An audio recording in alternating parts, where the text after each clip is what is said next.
And you don't know what you don't know until you see someone else's spreadsheet and you see pivot tables and macros and all sorts of things. And then you realize, oh, okay, I actually don't know too much about this. You've specialized more. You're not trying to have 100,000 courses. Tell us about your strategy and how you're different from others in the marketplace. Yeah, so we do have a strong technology focus and business skills focus. Is the fact that Google isn't as dominant changing what you're doing? That's a really great question, and it's literally what we're thinking about right now. You know what the leaders in the space are saying, but I don't have the answer yet. It's the short form, you know. In 20 years time, unless well, it's not going to be in the same form. It's not going to be, you know, the blue links and links to websites. It'll be very contextual. It'll be personalized, and so we need to figure that one out. Do you have any thoughts, TJ? I'm grappling with this every single day. I mean, the biggest thing I work on is how can I enhance my courses to make them really stand out? We are investing in AI learning assistants, and our aim is to get to where you are. Different personalities that suit your learning style. Well, have I got a course for you? If you want everyone at GoSkills to get up on this, yes. And you're going to be able to get it at absolutely no charge. I personally find text chatbots very uninteresting. I mean, my bank had that a decade ago. Doesn't seem very high-tech or interactive. And video-based online learning is about seeing us and instruct a real person. The reason we're starting with the text-based is because it's just more of a proof of concept. The world of online training, you've heard of Udemy, you've heard of Coursera. There are all these big, gigantic platforms, LinkedIn Learning. Well, believe it or not, there are a number of other online training platforms that are wildly successful, that have millions of students, that have been around a long time you might not have heard of. Today, I'm very happy to have with us the founder of one of those websites. Bhav Chahal has started GoSkills. She did it on her own, bootstrapped it. She didn't go out and raise $100 billion like some did. She built it with her own hands and with her team. We're very excited to have you. Bhav, thanks for joining us today. Hi, thank you for having me. I'm very excited. And full disclosure, I've been very fortunate and happy to be a part of the GoSkills community now. I just looked at my record. It's been 9 years since my first course got on there, and happy to be a part of it. But tell us about your journey. Now, you have a background in marketing. You worked with Groupon, and certainly that's well known to American audiences and audiences around the world. How did you first come across the idea of creating online learning? Because you were one of the early ones way back a decade ago, more than a decade ago. Yeah. So we started in 2013. We actually started because I was working at Groupon in Sydney, Australia. And my role there was to analyze the top selling deals in Australia. And the top selling product category was online courses. I really? I got to tell you, that surprises me because, you know, I get Groupon all the time, and it's typically restaurants and my family uses it, or maybe a discount on a show. I've never even heard of an American buying a course through Groupon. So walk me through, why is there such a difference there?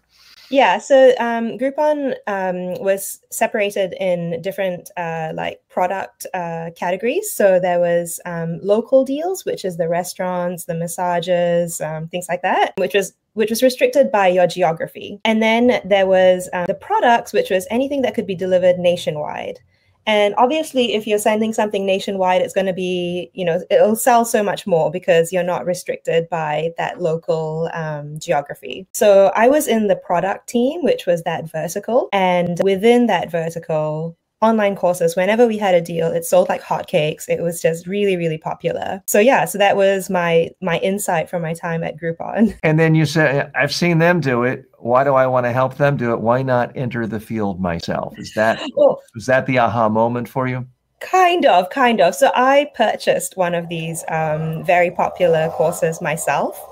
And I was a little bit surprised at the quality of the courses. So I purchased an Excel course, and I received a very long course. It was full of PDFs. There were very long videos, and the website itself looked old and a bit clunky. And I was a little bit surprised that this course was so popular, because I could see how much they were making, and I could see how much demand there was for this course. And so okay, let's take a look at what a good course site looks like. This is GoSkills.com I'm on right now. Yes. I'm in the course selection, and I see right off the top, it's the Microsoft Excel 365. Has that been a popular course for you? That's been our most popular course, yes. So we actually started off selling Excel courses, and yeah, it's still our most popular course today. And why is that? I mean, I think of Excel, but I also think of, Google has its own version of it. Why has that become so popular? And you do have a lot of technical stuff, but thankfully for me, you have the so-called soft skills that involve things like presentation skills and things like that. Yeah. I think Excel is so popular because it's just so widely used. Like every business uses Excel. And it's one of those programs where you're not taught how to use it. You are kind of, when you start a job, you're kind of thrown into something and you're told, use Excel for this. And no one's like, there's no course in Excel at university or at high school. And you're expected to know what to do. And you don't know what you don't know until you see someone else's spreadsheet and you see pivot tables and macros and all sorts of things. And then you realize, oh, okay, I actually don't know too much about this. And so that's when people start to search for Excel courses online, and they hopefully find us. Tell us about your journey. You started relatively early, but companies like Udemy had already been around for a few years. There was a time when Silicon Valley was doling out tens, if not hundreds of millions of dollars in venture capital to online training companies. My understanding is almost all of them went out of business. Udemy did go public, but not at any, they don't have any valuation where really anyone was very excited about making money. They raised what, 400 million, and their market cap is only $1 billion. So the investors didn't make much money.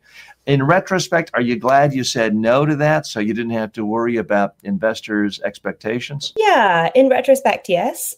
We never needed to raise money. So back to the Groupon story. So I saw this demand, thought that what they were selling was not that great, decided to create our own Excel course. And we wanted, right from the beginning, we were very focused on the learner experience. So we found an Excel instructor, Ken Pulse, who is based in Canada.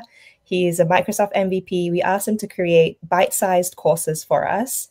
My co-founder, who's based in New Zealand, created all the technology to put the courses online. And I went back to Groupon and said, hey, I've got this Excel course. It's better than what you've got on your platform for XYZ reasons.